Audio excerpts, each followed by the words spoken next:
Doctor Aafia Siddiqui کے متعلق بہت سی کہانیاں سنائی جاتی رہیں اور پاکستانی میڈیا نے عافیہ صدیقی کو کیش کروا کر بے پناہ روپیہ کمایا ہے۔ اس کے باوجود اصل حقیقت سے عوام کو دور رکھا۔ آج میں آپ کو ان کی قید کی وجوہات کے متعلق اصل حقائق سے آگاہ کروں گی۔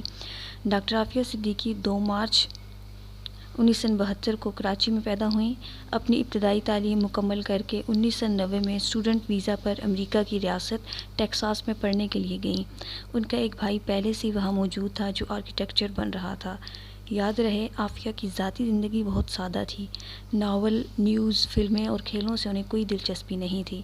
انہیں صرف پڑھائی کا اور اسلام کی ترویج کا شوق تھا۔ شروع سے ہی دین اسلام سے محبت کرتیں اور اپنے سر کو اسکارف سے ڈھانپ کر رکھتی تھیں۔ ان کے بارے میں یہ بھی کہا جاتا ہے کہ انہوں نے قرآن حفظ کر رکھا تھا۔ پچھلی 2-3 صدیوں میں ان جیسی ذہین خاتون کوئی نہیں پیدا ہوئی۔ عافیہ نے اپنی باقی تعلیم وہیں امریکہ میں ہی مکمل کی۔ 1992 میں انہوں نے اپنی ریسرچ کی بنا پر 5,000 امریکی ڈالر کا انعام بھی جیتا۔ 1995 میں ایک سائنٹسٹ امجد محمد خان سے عافیہ کی شادی ہو گئی۔ عافیہ کے 2 بیٹے اور ایک بیٹی ہوئی۔ عافیہ کو برباد کرنے کی ابتدا اسی کے شوہر کے ہاتھوں ہوئی۔ یہ بندہ بعد میں CIA کا بہت بڑا مورا بن گیا تھا اور انہی کے کہنے پر اس نے سارا کھیل کھیلا۔ عافیہ ایک نیورو سرجن تھیں۔ بائیو کیمسٹری پر کام کرتے ہوئے انہوں نے ایسی شاندار ریسرچ تیار کی تھی کہ آج امریکہ بھی کیا دنیا بھر کے بڑے بڑے سائنٹسٹ ایسی ریسرچ نہ کر سکے۔ ان کی ریسرچ سے دنیا کے وہ بڑے خطرناک ہتھیار بن سکتے تھے جو ابھی تک نہیں بنے۔ عافیہ اپنی ریسرچ سے صرف پاکستان اور عالم اسلام کو فائدہ دینا چاہتی تھی، جبکہ امریکیوں کی خواہش تھی کہ عافیہ اپنی ریسرچ ہمیں دے اور ہمارے لیے کام کرے۔ عافیہ صدیقی کو خطرہ تھا کہ اگر میں نے اپنا تحقیقی فارمولہ انہیں دے دیا تو یہ پہلے کی طرح اس ہتھیار کو بھی مسلمانوں کے خلاف استعمال کریں گے۔ اسی بنا پر عافیہ نے صاف انکار کر دیا۔ یہیں سے اصل کہانی شروع ہوتی ہے۔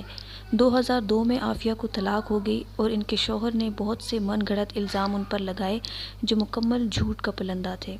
عافیہ پاکستان میں رہ کر پاکستان کے لیے کام کرنا چاہتی تھی اور پاکستان کو بھی چاہیے تھا کہ اس کی ریسرچ سے فائدہ اٹھاتا، مگر جنرل پرویز مشرف نے 2003 میں اپنی زندگی کی سب سے بڑی غلطی کرتے ہوئے عافیہ کو امریکہ کے حوالے کر دیا۔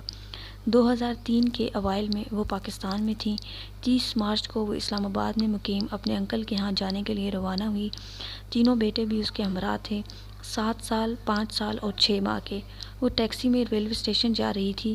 راستے میں اس پر کیا بیتی، یہ کہانی کراچی کے ایک ہونہار کرائم رپورٹر نجیب احمد نے ڈھونڈ نکالی۔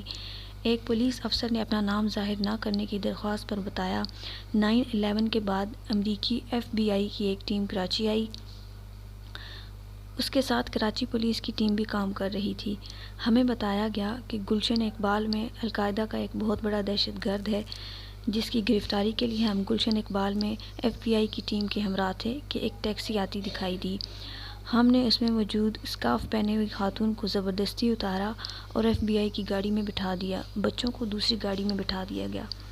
غصے میں بڑبڑاتے ہوئے FBI کی ایک خاتون انجینئر نے عافیہ صدیقی کے چہرے پر 2 تھپڑ مارے اور گاڑیاں وہاں سے چلی گئیں۔ ان معصوموں کے چہرے میری آنکھوں کے سامنے رہتے ہیں۔ میں اندر سے ٹوٹتا جا رہا ہوں کہ میں بھی اس ظلم میں شامل تھا۔ چند روز بعد ایک شخص موٹر سائیکل پر عافیہ کے گھر آیا۔ سرخ ہیلمٹ کے ساتھ چمڑے کی جیکٹ پہنے ہوئے اس شخص نے عافیہ کی والدہ سے قدرے درشتی سے کہا، تمہاری بیٹی اپنی بچوں سمیت محفوظ ہے۔ ان کی شکلیں دوبارہ دیکھنا چاہتی ہو تو زبان بند رکھو۔ کچھ دنوں بعد وہ واپس آ جائے گی۔ اس وقت فیصل صالح حیات وزیر داخلہ تھے۔ عافیہ کی بہن ڈاکٹر فوزیہ صدیقی نے رابطہ کیا تو انہوں نے بھی گرفتاری کی تصدیق کی، اس مشورے کے ساتھ کہ عافیہ کے گھر والے اس مسئلے کو نہ بنائیں، وہ محفوظ ہاتھوں میں ہے اور جلد بچوں سمیت لوٹ آئے گی۔ 2004 میں FBI کی مطلوبہ فہرست پر ڈاکٹر عافیہ صدیقی کا نام بھی آ گیا۔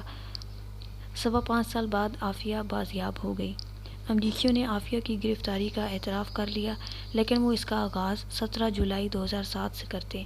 ان کے بقول افغانستان کے صوبہ غزنی میں گورنر ہاؤس کے قریب افغان پولیس نے اسے اس حالت میں گرفتار کیا کہ اس کے پاس بم بنانے کے طریقوں پر مشتمل کچھ دستاویزات اور نیو یارک سمیت بعض اہم امریکی مقامات کے نقشے تھے اور بوتلوں میں دھماکہ خیز مواد بھی۔ اگلے روز امریکی فوجی اور FBI ایجنٹ پولیس اسٹیشن آئے۔ دوسرے فلور پر بھی میٹنگ روم میں وہ پردے کے پیچھے عافیہ کی موجودگی سے بے خبر تھے۔ امریکی وارنٹ آفیسر نے پردے کے پاس زمین پر اپنی رائفل رکھ دی۔ میٹنگ شروع ہوئی تھی کہ امریکن کیپٹن نے پردے کے پیچھے آواز سنی۔ عافیہ نے امریکی رائفل کے ساتھ امریکی کیپٹن کو نشانہ بنا لیا تھا۔ ترجمان نے رائفل چھیننے کی کوشش کی۔ اس دوران عافیہ نے 2 فائر کرنے میں کامیاب ہو گئی، لیکن فائر خطا گئے۔ وارنٹ آفیسر نے 9 mm کے پسٹل سے عافیہ پر 2 فائر کیے، جن میں سے ایک اسے لگا۔ وہ انگریزی میں چیخ رہی تھی، میں تمام امریکیوں کو موت کے گھاٹ اتار دینا چاہتی ہوں۔ عافیہ کو نیو یارک پہنچا دیا گیا۔ ان پر 2 الزامات تھے۔ اس نے امریکیوں کو قتل کرنے کی کوشش کی اور دوسرا اس نے امریکی افسروں اور اہلکاروں پر حملہ کیا۔ ان میں سے ہر جرم کی سزا زیادہ سے زیادہ 20 سال قید تھی، لیکن عافیہ کو 86 سال قید کی سزا سنا دی گئی۔ اور اب پرویز مشرف کی کتاب ان دی لائن آف فائر کے 23ویں باب سے چند سطور۔ 9/11 کے فوراً بعد القاعدہ کے کئی ارکان افغانستان سے بھاگ کر پاکستان آئے تھے۔ ہم نے ان کے ساتھ بلی اور چوہے کے کئی کھیل کھیلے۔ اسامہ بن لادن تادم تحریر مفرور ہے، لیکن ہم نے کئی دوسروں کو گرفتار کیا۔ ان میں بعض کا دنیا کو علم ہے اور بعض کا نہیں۔ ہم نے 672 پکڑے اور ان میں سے 369 کو امریکیوں کے حوالے کیا اور اس کے عوض کئی ملین ڈالر پائے۔ ڈکٹیٹر امریکہ میں تھا جب اخبار نویسوں نے اس سے استفسار کیا کہ یہ رقم کس کس کھاتے میں جمع ہوئی۔ اس نے حیرت کا اظہار کیا، کیا کتاب میں یہ بات بھی موجود ہے؟ کتاب کے اردو